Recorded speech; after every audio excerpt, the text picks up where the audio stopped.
We go. How's everyone doing? Abilities, virtual experience. Number two on Paul Amadeus Lane. So glad that you're checking out the exhibit halls. So glad you're checking out the product demos and having a blast at this experience. And if we could, we would be together, but we have to be safe. We have to make sure that we are there at other abilities expos in person. So we have to kind of hunker down now and make sure that we keep ourselves safe and well. Before we bring on our very special guest, want to remind everyone that they can check out the closed captioning, click the button on the top. Also, shout out to our ASL interpreter, Kara. Hope it's not Kara. Sorry. Just want to. All right. Thank her for being here and helping us out too. So without any further delay, let's bring on the queen herself, social media advocate, inclusive, just giant out there. We're talking about the amazing Imani Barbarin. What's going on, Imani? How are you? I'm good. How are you? Thank you for having me, Paul. How you doing? Hey, great to see you again, my friend. You staying safe and well? Yes, really, really trying out here. Very much so. I know it's been crazy, hasn't it? Very much, very much so difficult out here. Yeah, and I want to apologize if I say it and call you Mani by accident because I have a cousin named Imani and I call her Mani. So if that comes out, just let me know to stop. All right. That's fine. People call me Monty all the time. Okay, sounds good. Hey, well, thank you so much. It's an honor to chat with you. And before we talk about some of the recent things that you've been involved in, that's pretty incredible. I would like to start off and talk about, what made you want to be an advocate and why social media gave you that platform to really start the dialogue, to really empower people out there, and the movement that you've been able to, to foster up. Yeah, thanks, Paul. First, I'm going to start off by saying my name is Imani. I am a Black disabled woman. Today, I'm wearing a gray kind of shirt just for a little image description.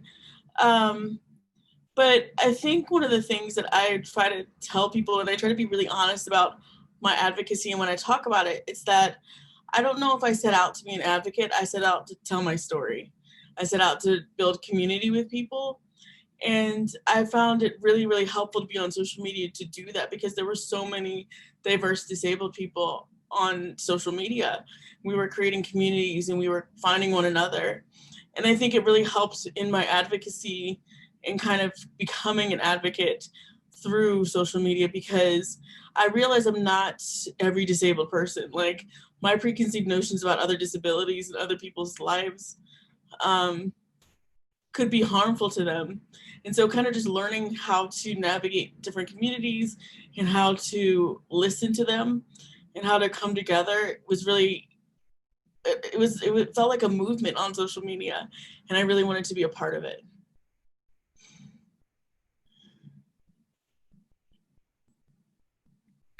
Yeah, I get mad when everybody else do that when they put themselves on mute. You're fine. And it happened to me. See, so that's what I get for not being humble enough to think it can't happen to me. But what I wanted to ask you too is that when it comes to just the advocacy part, you've taken on some giants. Giants that have pretty good causes and Yeah. good causes out there evoking change. What's been their perception when you were like, "Hey, do you have wheelchair access for this? Do you have this? Do you have that?" What has been their response? A lot of organizations and a lot of people who are professing that they want to have inclusion in their advocacy or in their goals really kind of they kind of negate some of the particulars on what that means. And I feel like when we talk about the disability community as a marginalized group, there's so much more that goes into it than just opening the doors and hoping that we come. Like you need to have access, you need to have accessibility, and I think some of these people are responsive to it, but there has been a lot of hostility where it's like we're actually doing this, we're trying. It's like try harder, um, and I think that there's this idea that having disabled people around is nice to have, and building access comes second. Building access comes first. It is a signal to disabled people that we are welcome, that we are wanted in this space, and that we are to take part in the discussions happening. And so any organization that approaches me, I'm like, I try my best to speak towards the things that they need to have on hand.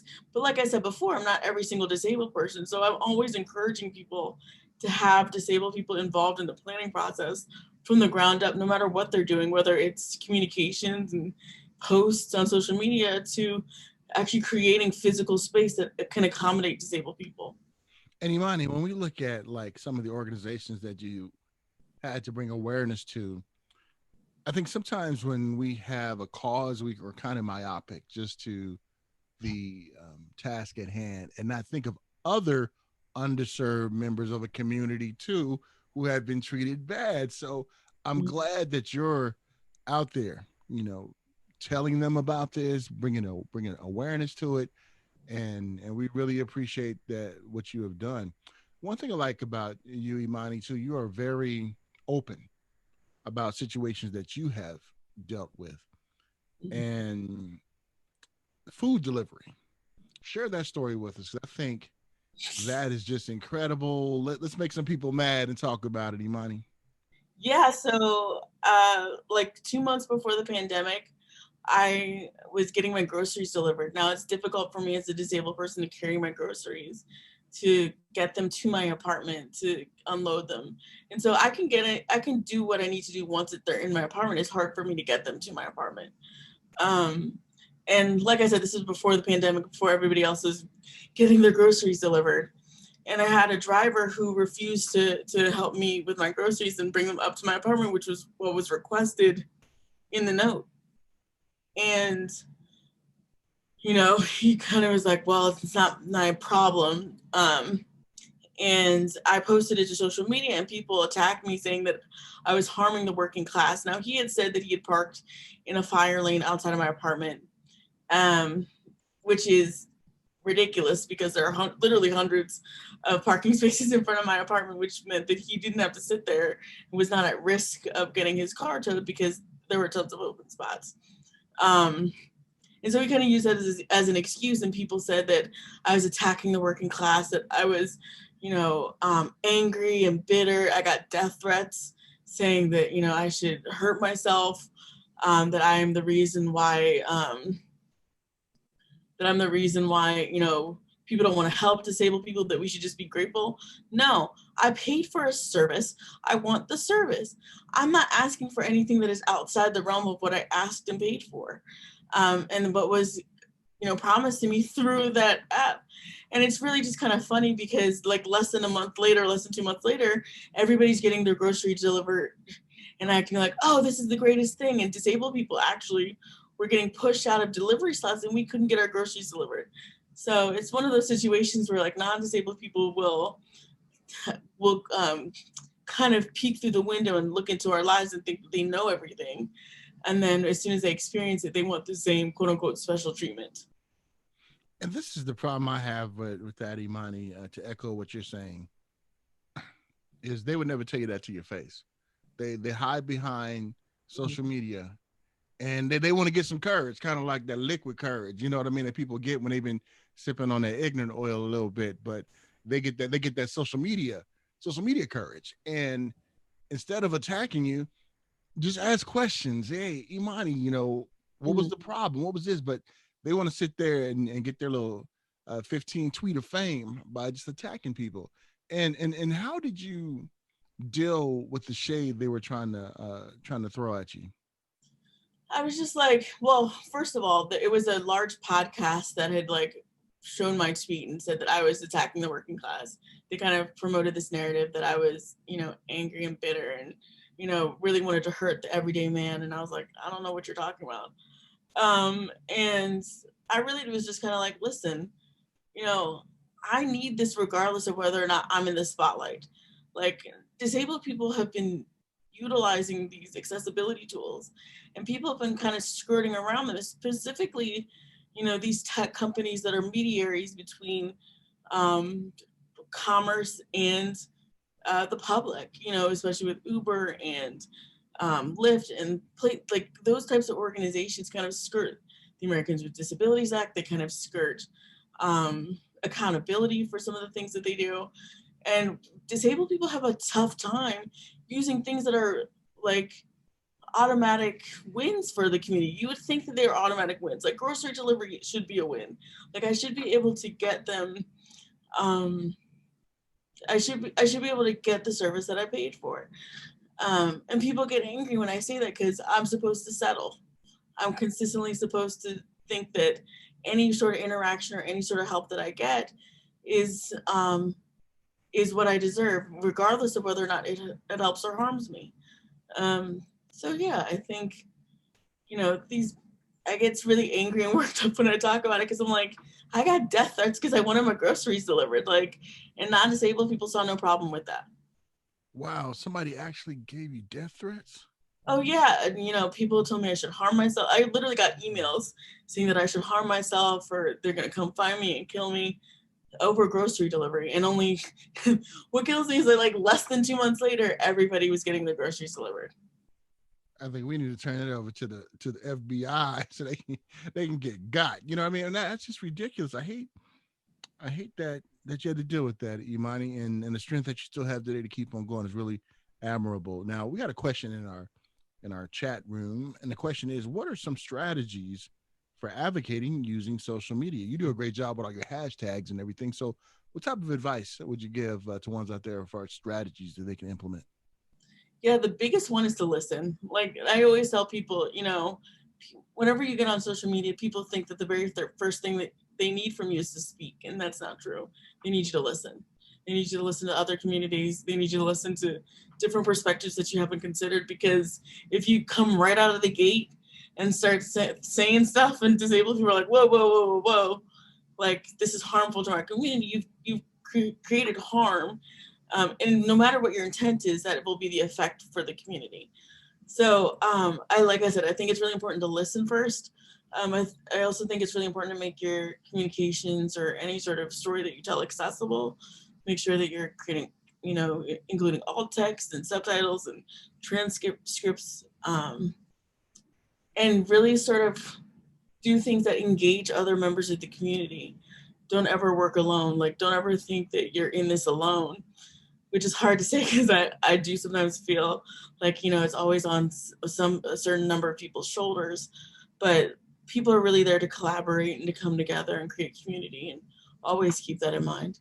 Yeah, that's what I love about the collaboration that we have because me with the spinal injury, you with cerebral palsy, and others out there who may be vision or hearing impaired, we have that one common goal, and that is inclusion, acceptance, and making sure that we reach one and teach one.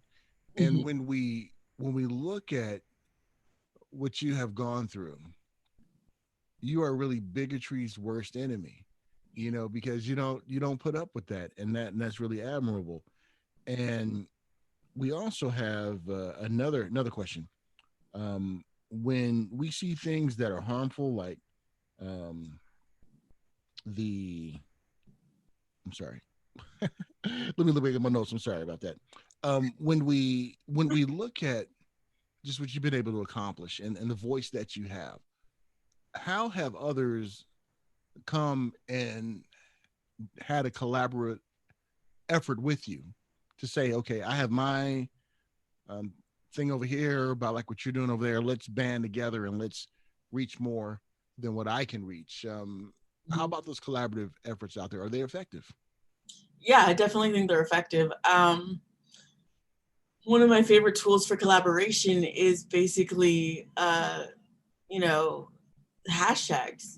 I really like to be able to create the space and create the bookmark with which we can have this conversation and to speak with one another. I think that that's the most important part, is being able to talk to one another and be able to communicate with one another.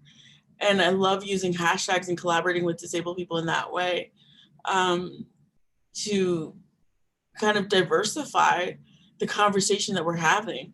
That's incredibly important. We're not a monolith. We're not all the same. And so whenever I create a hashtag, I really do so to hope and hopefully invite other disabled people and to tell their stories, which is incredibly important to me. And there's a new movie that's trying to highlight autism. Hmm. And how is that movie doing? Is it doing a good job, or well, what's your take on it, Monty? Paul, this is a trap and you know it. Um, It's a trap. It's a trap. yeah, there's this movie called Music by Sia, and it's it doesn't it makes me so angry to think about and to talk about. And not only just the movie or the film, it's basically like this inspirational narrative, which is a stereotype. Um, and the main character is played by Maddie Ziegler, and they didn't cast an autistic actress for this. Um, like just wow, like the it's not just the movie itself, it's the response to it. It's the response that Sia has done to basically, silence people in the autistic community. Um, and has basically trolled and gaslit disabled people, specifically autistic people who have called her out and said, this is not right. This is not okay. What you are doing is harmful to our community. You're perpetuating stereotypes that hurt us. It gets us killed. And then she partnered with Autism Speaks with a lot where, and a lot of autistic people feel like that organization is harmful um, and has been proven to do harm. And there's been multiple articles written about it. And she's basically parroting the rhetoric of that organization to autistic people who are saying, again, this is harmful. Um, and I get so angry because we get 3% of a chance. Mhm. That's the number. That's the number of um, this 3% is the number of roles in TV and film that actually represent disabled people, and of that, we only get a handful of chances to do that ourselves. It's mostly non-disabled people um, creating those basically caricatures of disabled people. So this is a monumental misstep Yeah. that we're watching right now, and she's digging in deeper in her rhetoric, in her harm, trolling disabled people. Like, I'm like, I don't understand where you think that this is gonna work for you. But yeah, it's not not a good idea. So, what can we do to get people in positions of power to listen to us when harmful things like that are being released? What can we do? Well, I did start a hashtag to talk about it. It's See It Doesn't Speak for Us. Um, to open up the dialogue for disabled people to have that space to tell their own stories and their own barriers to the entertainment industry. And I think that one of the things that we need non-disabled people to step away from is this mindset that our representation is nice to have, that we should just accept it because they bothered to include us in the first place. No, I don't want the bare minimum from you. If you're gonna try harder. If you're gonna work for our community, if you're gonna include us in your representations, do so with dignity and respect for us as a community. And especially for autistic people, I won't speak for them, but I do know that they're constantly infantilized, constantly told that the people that are advocating for them are the voice for the voiceless. That is not true. They are literally right there. They're right there. And you didn't bother to ask them. And when they did speak up, you spoke over them and made fun of them for their anger. So, no, you don't get any passes on it just because you did the bare minimum for us. I refuse to believe that that is all you can give. Yeah. Well said. Well said, Imani. Well said. And when we look at your hashtags, your famous hashtags, what have been some favorite notes from your past hashtag trends? My my favorite one is Ables are weird because there's so many stories that are just ridiculous. Like people lose all sense of decorum when they're interacting with a disabled person. It doesn't make any sense. Um, but yeah, like I just I think that, the funny ones are always fun, like disabled compliments. That was more like a sad clown type of hashtag where it was very much so like they were ridiculous and funny in that way, but also very, very depressing. And I think those kind of moments where disabled people can be like, ha, you had the same problem I did. Those are always fun to watch. Disabled people like relating to each other in that way. Um, but yeah, those are Yeah, I can imagine some of the compliments that we have gotten over the years, right? Like you pretty in a wheelchair? Are you this in a yeah, wheelchair? like what? Like who told you that that was a compliment? I genuinely don't understand. Nobody asked for that. I'm Yeah. just trying to get some ice cream. Like go about my day. And what's interesting, Imani, we see that, and we talked to a couple of other people today about this, about inclusion and acceptance. And it seems like we look at race, we look at gender, sexual orientation, but the disabled inclusion seems to be behind the curve. But we've been here longer than most Mhm. of things that are being fought for. So what can we do to do a better job of telling people, hey, we here and we're funny, we can act? Yeah, I mean it's really important that we continue to make our presence known, be as loud as humanly possible, utilizing social media, utilizing the little bit of space that we have, to build our platforms and do things in that way. Um, and I think that one of the hard things about being disabled is that we're constantly up against the stereotype that because we need help, we are helpless. And that because we need help, it's not in people's best interest to include us. And that, it's too much of a burden to have us there. Well, I'm going to make it a burden to not have us there. I'm going to make it a living nightmare for you. Like to not have disabled people included in things and then to act like you're doing us a favor. No, that's not a favor. That's exclusion. That's segregation. It's not, we're not going to wrap it up in a bow because you feel good about yourself. Um, so, like I said, continuing to be loud, continuing to be unabashed, and stating the things that we need. Um, yeah, and I think that non-disabled people need to get over themselves in terms of like centering their lost privilege by having us around.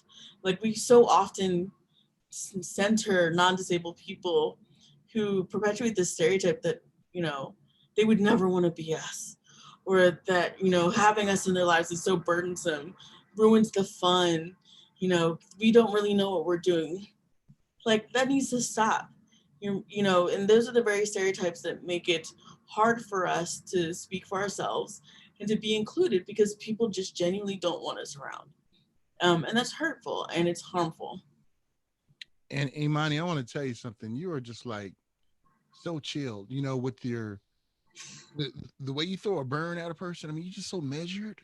When you about to cut somebody, you just like really nice and got that nice calm demeanor, and they don't even know that that you came at them. I love that because it really gets a person to think, like, if we're yelling and screaming about things, but how measured you are, you're like, well, what about this? What about that? Yeah.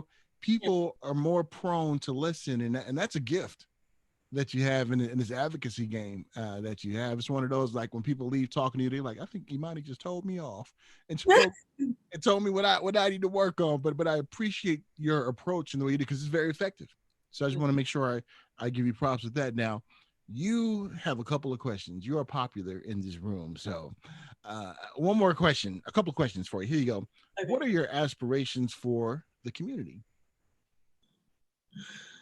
Honestly, I want us to be mediocre one day. What I mean by that is that, we are constantly forced to overcome our disabilities. We are constantly forced to put ourselves on display for people's understanding. We're constantly forced to be the example of what life is supposed to be like with a disability if you quote unquote try hard enough. I want us to one day just be like, meh, don't care. I'm going to be a little bit mediocre. It's going to be a half day. We're not going to really do much. I think the freedom to just be yourself is the most important goal for so many of us. Like we don't want to be examples of you know these constant examples of beacons of hope. That is such a hard responsibility. Our bodies and the representations that people perpetuate kind of act like currency. And I really want disabled people to get to a place where we can just be, like just exist, instead of constantly having to fight to be included. I, I, I get so upset when I think about all the energy disabled people use to survive that could be used to live, to just live our lives, however that looks. And it makes me sad that people's just, we spend so much of our energy um, advocating for why we should be alive in a lot of ways. Um, this pandemic has shown that to so many people. So, like I said, I want disabled people to be mediocre one day, to just be. I love that. And Imani, where do you get your calm and measure measured demeanor from? I mean, because it's I'm just like taking a lot of notes, like how I can be and how I should be when I'm talking about something very serious and very informative, and not to crank it up to level 10. I mean, where do you get your calmness from? Well, it's a combination of things. One is my dad. My dad is just a very discerning person. Like, he would always teach me, you don't have to be the loudest in the room. In fact, most of the time, the most power lies with the person that's the quietest and the person that is able to observe what's going on in that room. So that's very much so my dad is doing. But another thing that I learned, especially with people that, are especially intent on misunderstanding you or trolling you or bothering you or just getting you riled up, is that that's their goal. So if you must talk to a troll, if you must talk to somebody who's intent on misunderstanding you, talk over them to the person that is on the cusp of getting it but doesn't. I love it. I love it. And we got a question about language. Mhm. And should we use people's first language? My opinion, my official opinion, is that you should ask people. It's not up to me to speak for the whole community. I used to believe that we should be using identity first language first all the time. Like, never correct me, which they still shouldn't correct me because I'm speaking for myself when I say I want identity first language. But in learning about the different communities within the disability community, like people who have IDD, um, and who are neurodivergent, some of them prefer person first language, and it dawned on me that I'm not the person that should be speaking over them. Like, if that's what they prefer, that's what they prefer. Like, I can't tell them otherwise. But then the thing to do is to ask people what they prefer and then respect that. I love that. I love that, Imani. And you are so insightful. I mean, just listening to you, we get a lot of good information that can help our community out so much. And you're such a beacon of light for us. The things that you've been able to accomplish, and how can one continue to be in contact with you? They could follow me on Twitter at Imani_Barbarin. I also write the blog crutchesandspice.com. I'm on Facebook. I'm on TikTok now too, which is an interesting new development. But yeah, I'm always on social media. You can find me. It's generally my name. You can search for me that way. But yeah, stay in touch. So are you dancing on TikTok? You I really? don't listen. I don't have. See, even beyond being disabled, I don't have rhythm. So I wouldn't want to insult anybody that does. So I very much am not dancing, but I am talking a lot, which people seem to enjoy for some reason. Well, you know what? We're gonna do a TikTok together. We'll do the wheelchair two step. Yeah, let's do that. We'll have some fun. All right. Hey, Imani, great catching up with you, my dear. Sending a virtual hug to you. Please stay well and stay safe. Okay. Thank you, you too. Thanks for having me. Hey, great talking to you. That was the amazing Imani Barbarin. She is so awesome and an advocate out there.